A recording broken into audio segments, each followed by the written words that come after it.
Normal delivery की दर्दों में सबसे पहली दर्द आपको कमर से उठ के पीछे से आगे की जानब पेट के निचले हिस्से में आएगी और रुक जाएगी।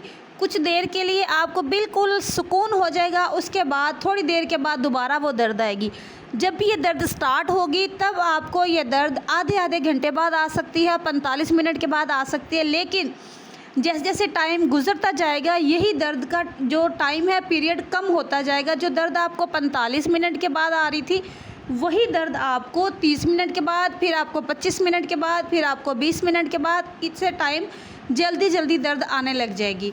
और सबसे पहले जो दर्द होगी वो आपको थोड़ी सी देर के लिए रुकेगी, कुछ सेकंड के लिए, जैसा कि 3-4 सेकंड के लिए दर्द रहेगी और रुक जाएगी।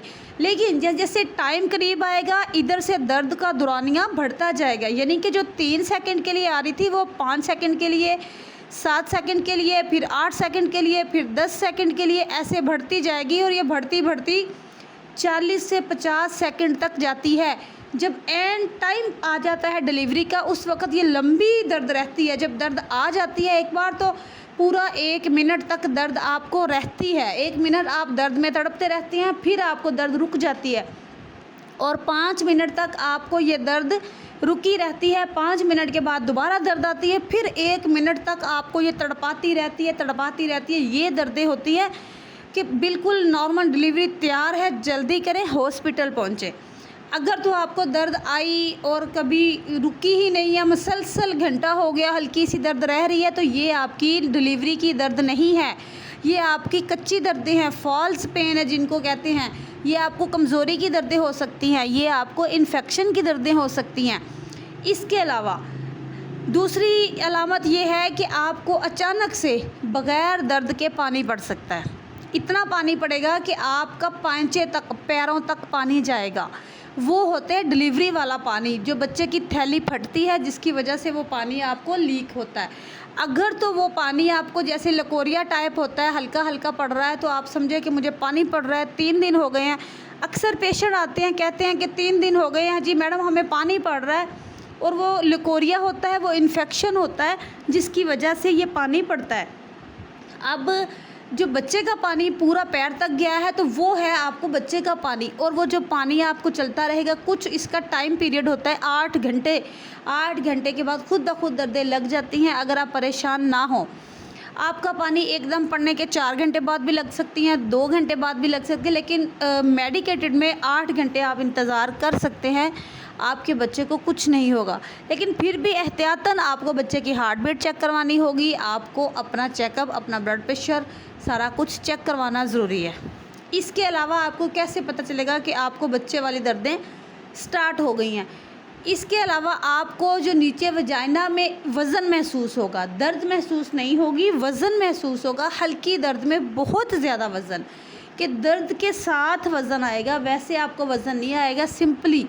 लेकिन ये दर्द जो और वज़न ये आपको कॉन्स्टिपेशन की वजह से भी हो सकता है, यानी कि कब्ज़ की वजह से भी हो सकता है। अगर तो आपको कब्ज़ रहती है तो उसका आपको इलाज करना बहुत ज़रूरी है। कब्ज़ की वजह से बहुत से मसाइल होते हैं। देखिए, कब्ज़ तमाम बीमारियों की जड़ है, तमाम बीमारियों की माँ है। इससे आपकी यूट्रस जो है वो वीक हो जाती है, वो कमज़ोर होकर नीचे लटक जाती है। आपकी जो वजाइना का जो दीवारें होती हैं, साइडें, जो मांस होता है साइडों पे, आपको मैं साफ़ अल्फाज में समझाने की कोशिश कर रही हूँ, वो बाहर की तरफ लटक आता है। और कुछ औरतें कहती हैं कि हमारी वजाइना ख़राब हो गई है, मतलब उसका ऊपर से वज़न पड़ रहा है, नीचे से वज़न पड़ रहा है, जिस्म बाहर आ रहा है, तो वो कब्ज़ की वजह से होता है। इसका इलाज आपके लिए बहुत ज़रूरी है। कॉन्स्टिपेशन नहीं होनी चाहिए आपको।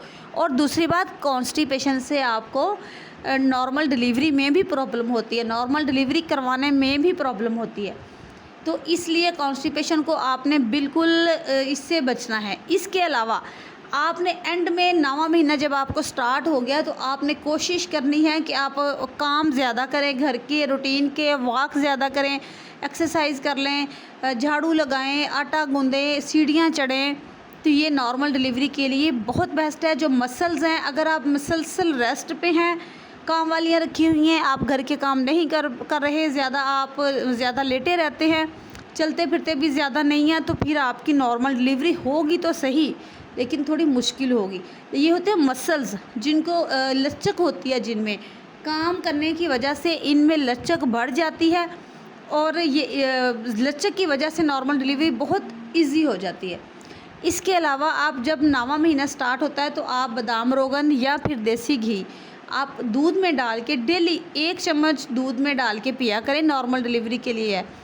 तो ये पीने से भी आपकी नॉर्मल डिलीवरी आसान होगी। लेकिन पीने का तरीका क्या है, आपने इसको 1 गिलास दूध में 1 चम्मच या 2 चम्मच, अगर गर्मी है तो 1 चम्मच, अगर नॉर्मल मौसम में सर्दी है तो 2 चम्मच, उसको अच्छी से मिक्स करके पीना है। और पीना आपने नीम गर्म है चाय की तरह, तो पीना आपने चल फिर के है, चलते हुए आपने वो ख़त्म करना है। हल्की हल्की वॉक करते रहे और पीते रहे, वॉक करते रहे और पीते रहे, ये ज़्यादा बेस्ट है। इससे दिल ख़राब नहीं होता, इससे जिनका दूध कहते हैं कि हमारा हज़म नहीं होता, जिनको प्रॉब्लम होती है, तो वो ये सारे मसले, इनसे आप बच सकते हैं। तो उम्मीद करती हूँ कि आज की वीडियो आपको पसंद आई होगी। मज़ीद ऐसी वीडियोस के लिए अगर आपको मेरे वीडियो पसंद आई है, तो आप चाहते हैं कि मैं मज़ीद ऐसी वीडियो बनाऊँ, तो प्लीज़ आप मुझे कमेंट में ज़रूर बताइएगा। तो इंस्टाग्राम पर आप मुझे कोई भी क्वेश्चन हो तो पूछ सकते हैं। मिलेंगे किसी नेक्स्ट वीडियो में, तब तक के लिए अल्लाह हाफिज़।